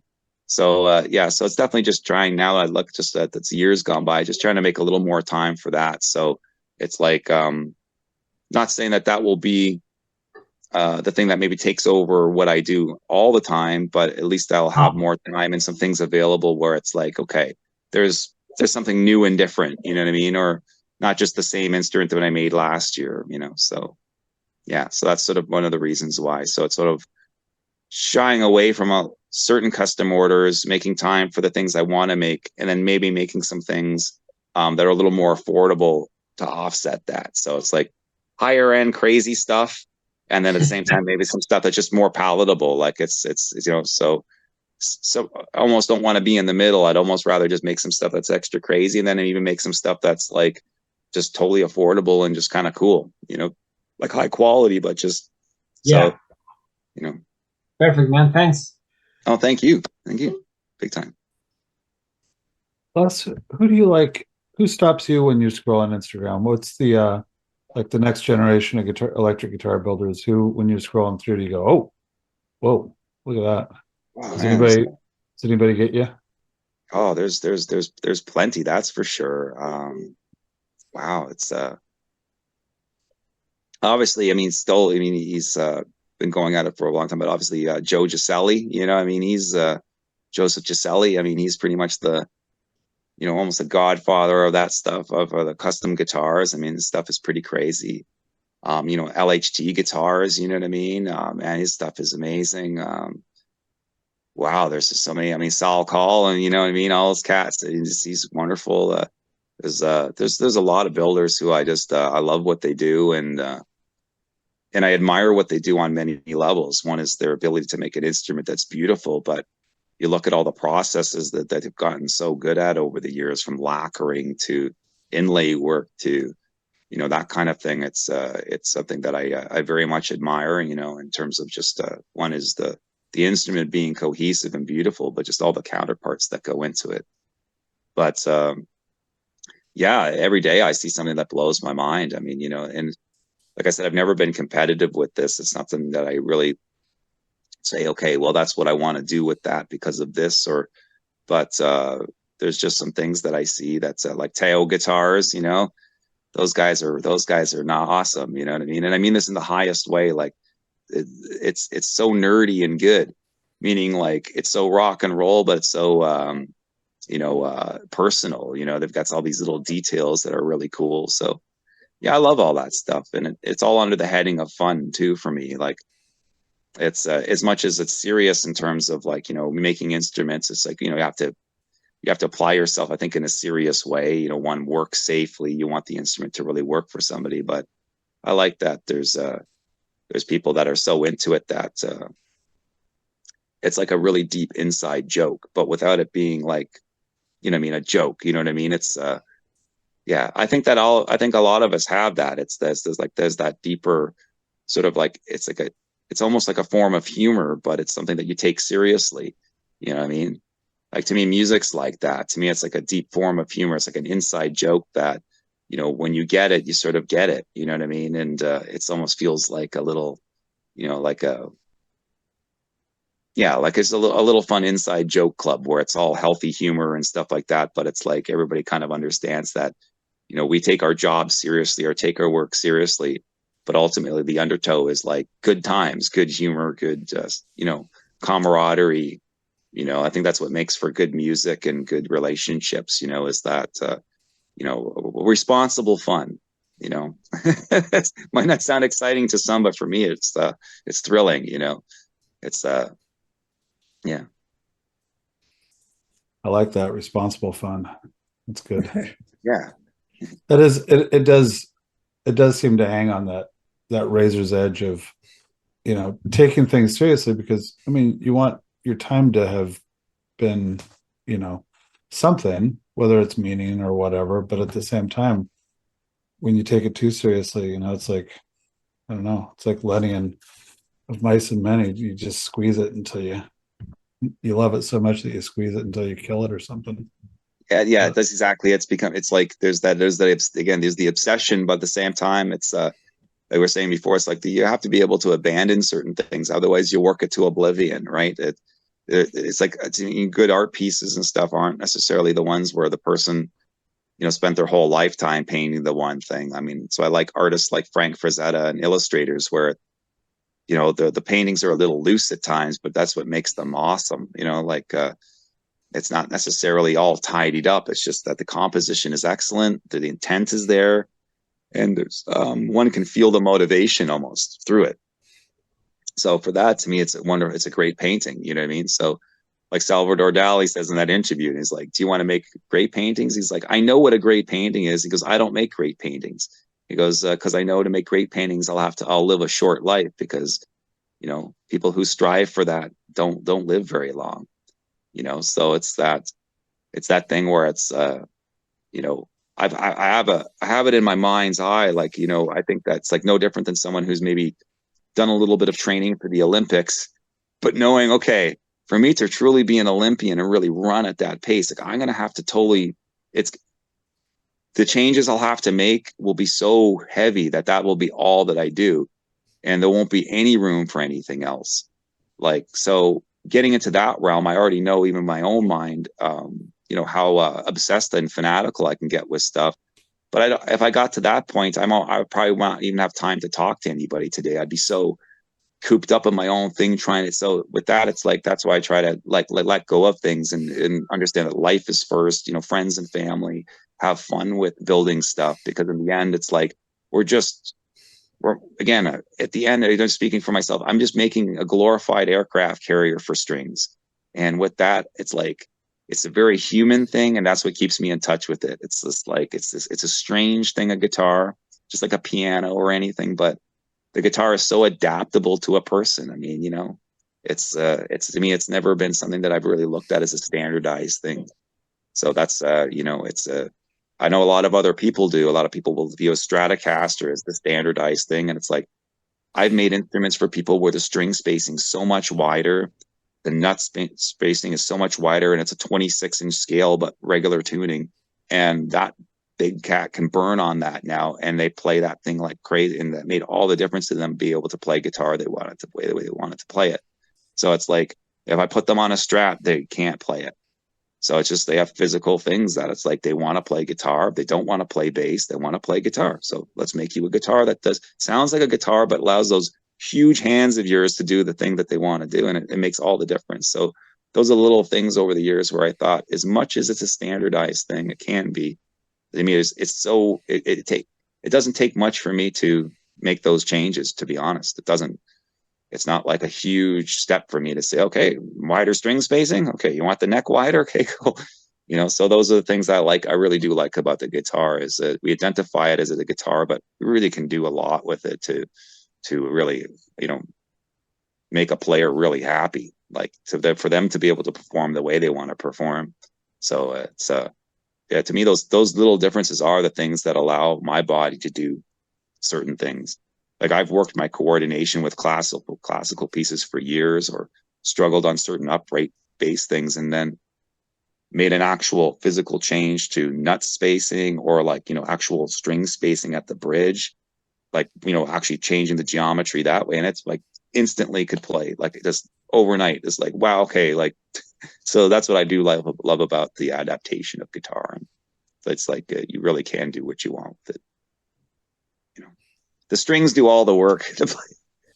Where would I be without the string manufacturers, right? So that's what I mean. It's like, I could make all this stuff, and without D'Addario, I'd be screwed. I'd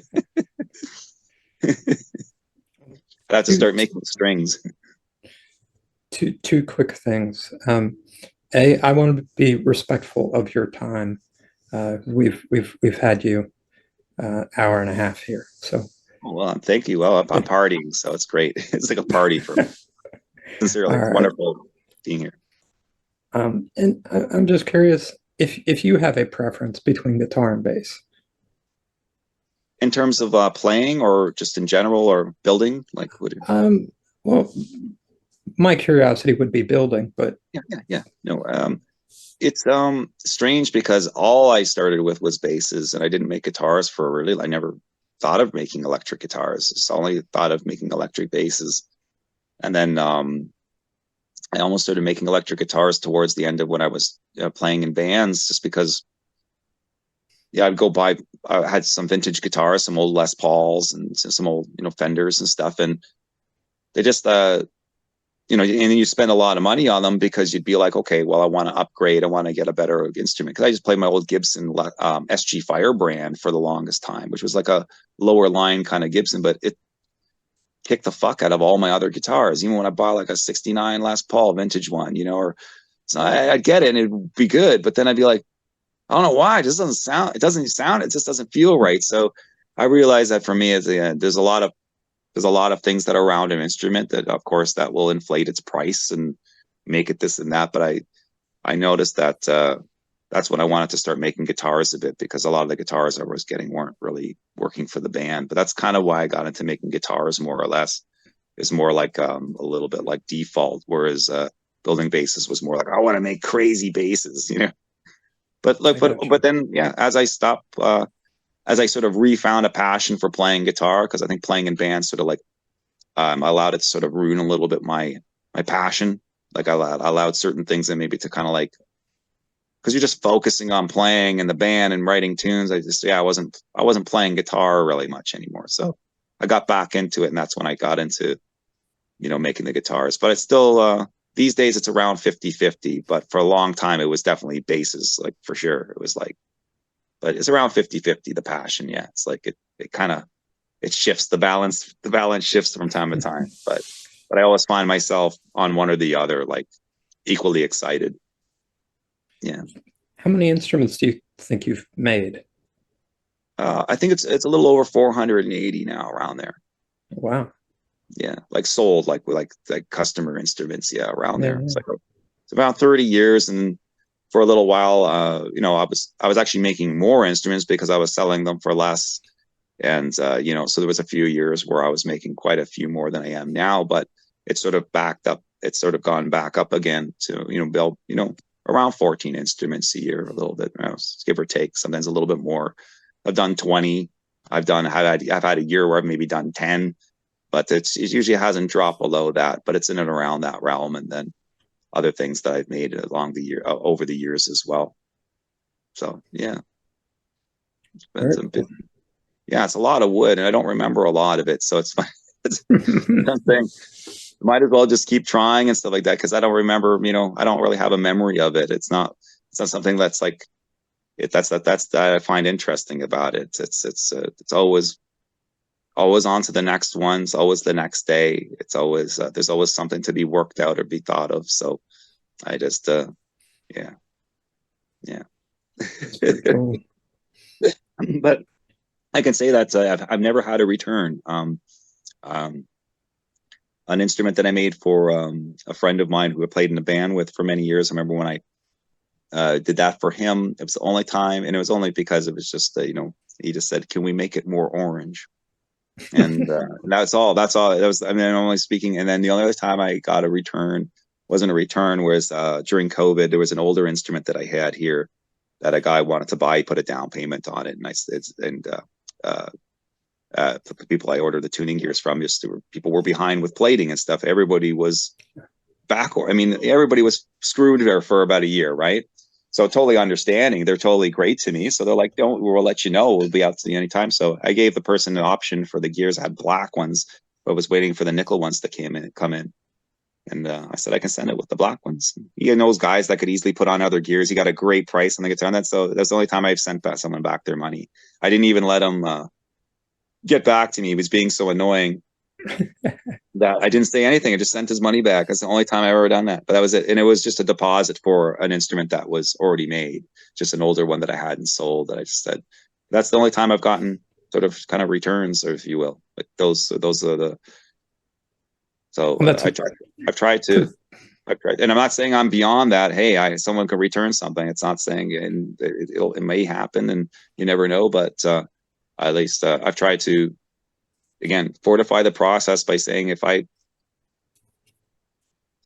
would I buy this instrument, and if I got this right now, would I be thrilled with it? And another huge thing, of course, is sitting in the dark, playing it, making sure that like it's there, like it's if I'm thinking about it, or if I'm knowing that I can't let it out the door. I have to be able to. I have to not feel it or know that it's even present. So that's the test. I have to make some music on it, or at least shred some cheesy rocker riffs on it to at least know that, okay, now I feel that this was something I could play a gig with and not look at it. Yeah. Like I don't got to think of it. Yeah. So that's a remarkable record, honestly. And that's cool. My buddy Nate here had a question about your sort of fitness routine at the shop. You do some pretty crazy exercises. Yeah. I used to do martial arts for a lot of years and teach as well, kung fu, Wing Chun, and I used to do that in Toronto for many years. And then being out here, obviously I don't have students or anything like that, but I still try to keep up and it's just for fitness. It's not for self-defense or anything like that. Like I'm not macho with it or anything. I don't mean that to people who are into MMA or into doing real martial arts, but I amateur boxed for a long time, or several years anyway, in my early 20s, like late teens, and then didn't realize I absolutely do not like getting hit in the head. It's the worst feeling in the world. Never want it to happen again, ever. It sucks so bad. It's like ever. And then, of course, then later in life, got a little bit of a concussion in a car wreck. So it's one of those things where it's like, yeah, don't like anything to do with real violence or anything like that. But the martial art part, the physical movement part, I really enjoy it. It's more like dancing kind of in a way, but I just don't dance. I don't boogie down. So for me, boogieing down is like just doing martial arts. Yeah. Oh, right on. I know, Ian, you have anything more to No, I think I got all my good stuff in. If anybody is holding on to a question, I suggest you let fly with it now. Les, you ever build anything where it was so good you didn't want it to leave your shop? I have a couple of them that I've maybe sold at a time, some ones that I've made just for my own person where, I've needed some money that month and, someone was interested and I've gotten rid of it. There's a couple of them where they creep back into my mind from time to time, not in a way of like, I have to have that back or why did I let that go? But I'm like, yeah, I would love to play that thing right now, or it'd be neat to look at it, or maybe I should have held on to it, or maybe I should have sold it for more money. But there's a few of them like that are out there where if I had it personally, again, not being egotistical, if I had it, I'd be pretty happy with it. It might even be one of my number one instruments that I'd play on, and I don't really like playing on my own stuff, but meaning like if I played shows or something like that, I'd feel a little odd. But it's just like back when I played in bands, I've said it before and other things. It's like, we'd get merch and I'd get so excited that we got new band merch. And, I'd want to wear one of the shirts and then a bass player would be like, you're not allowed to wear our own merch, man. So I'd be like, oh, I know. So I was like that with guitars and stuff. So I like making them for other people, but there's definitely a couple of them where it'd be kind of nice to. It's just it winds up being a lot of you, doesn't it? Like, it's just like, oh my. It's one of those things where sometimes a little too much. It's just like, it's like, that's I made a guitar for someone a little while ago, and same thing. They were like, they wanted it, but we were here in the shop, and I like Alan Collins from Leonard Skinner, and it's my good buddy. He's like, it's like this guitar is for me or something like that, and I love it and everything like that. But he's like, that guitar is like it looks like it's you, like it looks like I thought it was funny, and I was like, oh, that's anyway, I thought it was pretty funny. I was there like pretending I was strutting with it, and he was just like, you definitely make them for yourself. I was like, I guess I do, I mean, but at the same time, I make them they're for the customer, but ultimately we have to please yourself with it, your own, again, performance standard, and hope that, for me, it's definitely like playing a gig. I like to feel like I played a good gig and gave the customer a good performance with what I've got here. Yeah. It's like, they didn't just show up and say, hey man, I'm going to play a half-ass show for you or something like that. It's like, no, the person was like, I just sent you whatever X amount of money. It's just like, we're on, I'm ready for the gig and I'm ready to rock. It's sort of like, it's it keeps me lit. It keeps me grounded with it as well, because I know that, like I said, in the end, it's just it's you and you, right? I against I. It's like you're gonna face all the things that you're gonna face with it. So might as well just try to like not fuck up as much. And that's the big thing. It's like catch myself about to do something I told myself not to do, and it's that feeling of victory knowing that you didn't do it is more than that you did. It's like, I was about to go over to the drill press and do that thing I did the last time and it fucked up, and I'm just not going to do that this time. I feel all good about myself. So again, it's pretty funny. Just truly looking at it from the point of view is just trying not to fuck up and trying to make your fuck ups look professional. I'm going to put that on a sign. We're going to get that. We're going to put that on a make your fuck ups look professional. I like that. It's like the art of fucking up and looking good. Yeah. Hey, let's go ahead and leave it there. Cool, guys.